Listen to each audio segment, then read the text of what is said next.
Take out the SIM card slot. Use an opening to plastic, iron sheet, fingernail, etc. Find the gap between the front and rear panels. Work around the entire perimeter of the device and carefully pry the device open. The cable is usually held up and down by the switch.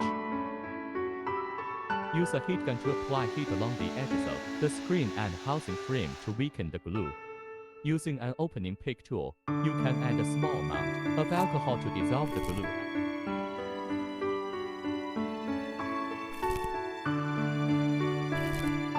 Be careful not to damage the internal LCD display.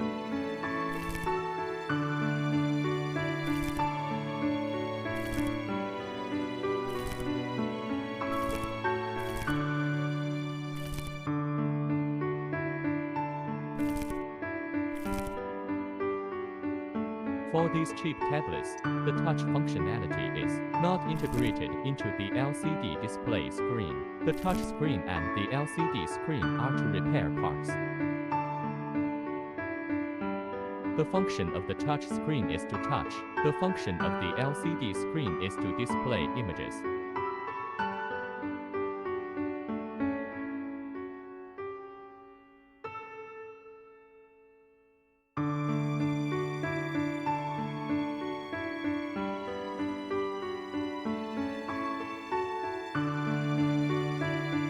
Clean up any remaining glue and dust.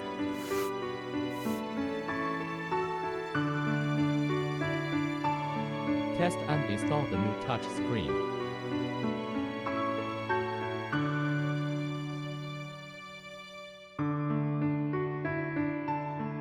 After connecting the touch screen cable to the motherboard, please restart the tablet so that the tablet can recognize the new hardware.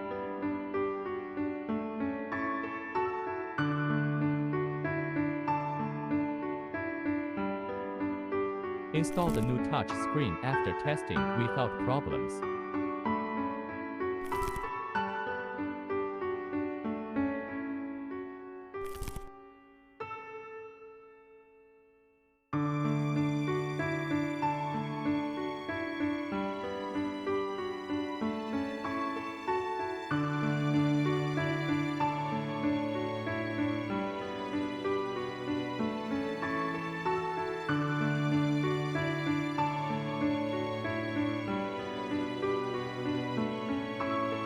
Reinstall the back cover.